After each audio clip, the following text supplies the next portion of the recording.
I've owned tens of thousands of apartments, managed billions in real estate, and had every luxury that I could even ask or hope for. But after 60 years of chasing wealth, I can tell you honestly, it is not actually what matters in life. The surprising truth is what I value most today has nothing to do with money. And most people don't even realize this until it's too late. And some just never do. So here's what I've learned about what really matters before you waste decades chasing the wrong things. So when you're young, you think wealth will solve everything. It doesn't.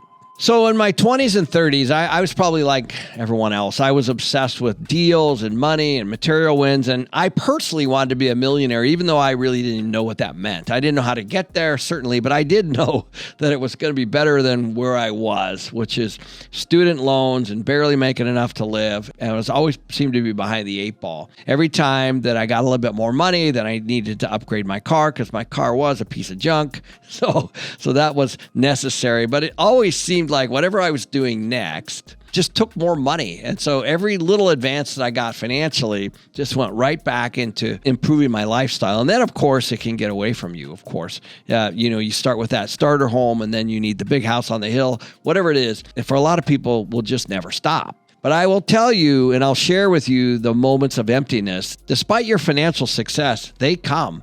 These big paydays, this big deal, selling a business, and all that stuff, oftentimes, and most of the time, there's a lot of depression soon after that. Because once you actually turn off that switch, that's lonely. And what you realize when you look around is that the only thing that actually ever mattered at that point were, instead of chasing paychecks, what you should have been doing the entire time is chasing personal development. Because we're all broken from the time we were young. For whatever reason, some of us are gone through worse experiences than others. But the reality of it is most of us don't really work on ourselves.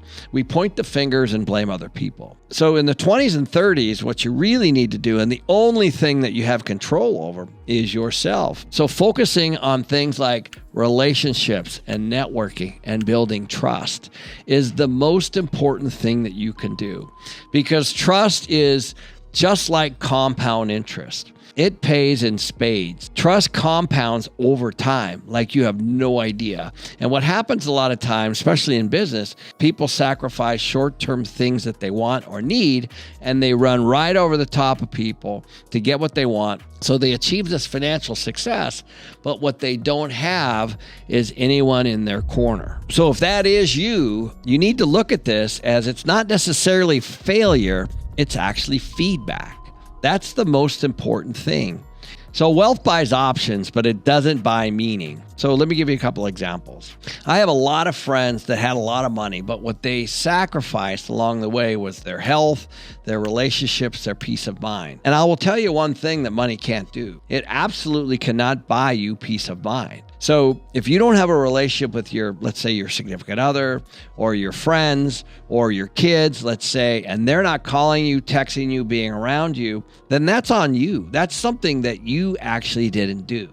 And if you're paying attention, then you'll realize this. So kids need twice the time, half the money. And what the wealthy tend to do, they tend to take them on trips and buy them things. And that does not work. That does not build relationships. It doesn't do it in any way with friends or family. Because true wealth, as we all know, it's the same formula. Just don't take it just from me. It repeats itself over and over, and history is the greatest judge. True wealth equals time, freedom, health, and love. That's it. And there's not even money in there. So at 60, the scoreboard changes, and the report card that you have at that point is going to be all kinds of stuff.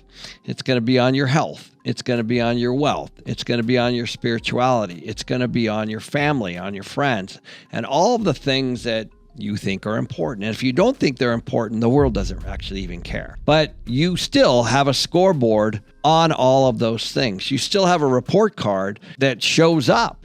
So if you're 100 pounds overweight, that's on you. If you don't have a great relationship with your kids, that's on you. If you're broke, that's on you. But what happens is oftentimes people start to point and they look outward instead of inward. So at 60, the scoreboard changes.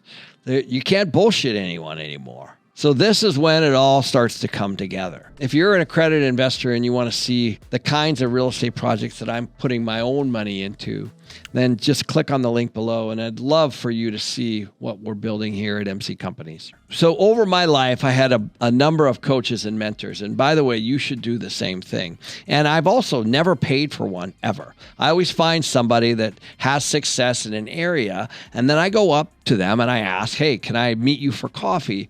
And then from there, it turns into once a month, once every quarter, or whatever it might be. But now it's a lifeline for somebody that I look up to that's doing really, really good things. One of those people is a gentleman by the name of Charlie Dunlap. And I went to Charlie in my 30s and I said, how is it that you have 5 kids that are always wanting to be around you? What is it that you've done in order to make sure that your family unit is solid?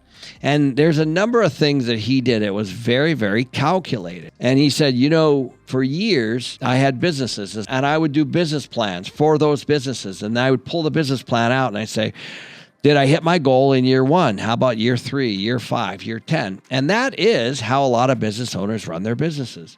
But he said, then I looked at myself one day and I said, I don't have a business plan for my family or my wife. And so I started a business plan for my family. And that included everything. Where were we going to go on vacation? What was I going to do for their wife? I had all the critical dates in there. I had everything that I needed to do to run my family. I implemented those things myself. And one of the things out of that playbook from Charlie Dunlap was to find a place where the family could gather often. And for me, that ended up being the purchase of Orchard Canyon Resort in Sedona, Arizona, which I currently own today. And this is just an incredible resort in the middle of Oak Creek Canyon. But what I do is I use it for friends and family gatherings. For example, every single Thanksgiving, I take the entire week for my family. I take the resort and I have friends and family go each and every year. And this has now become a tradition and I've owned it since 2014. I also do the exact same thing with friends of mine every May, just after Memorial Day. And each and every year, because it's free, they come and stay for free, they eat for free, and we just sit and hang out. And this is how you rebuild and stay connected to relationships that maybe you've had for a long period of time.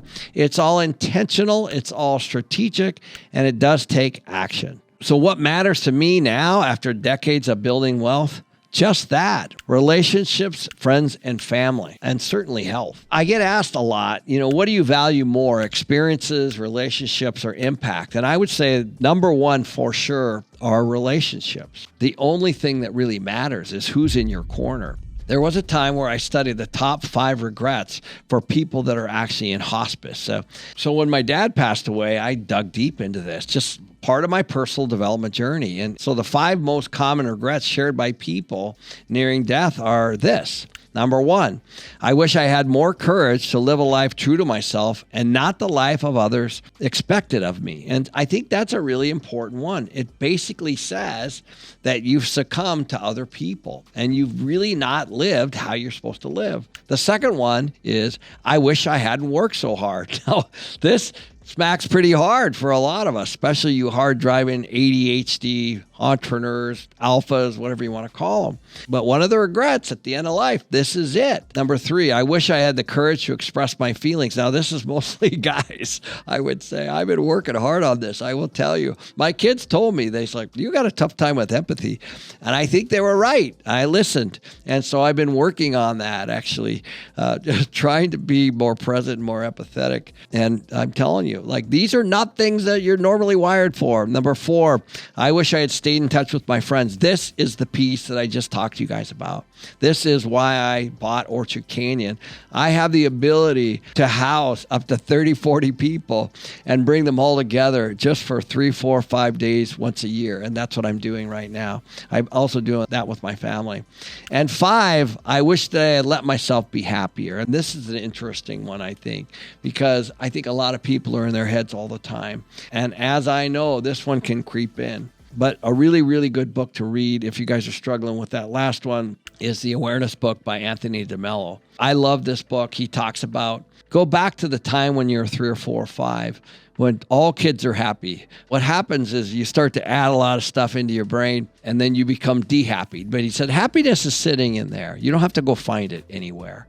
You just have to actually remove things. You have to unlearn, then relearn, basically, is what he's saying. I get this question a lot on podcasts and certainly on stage. What's your definition of success today versus when you were younger?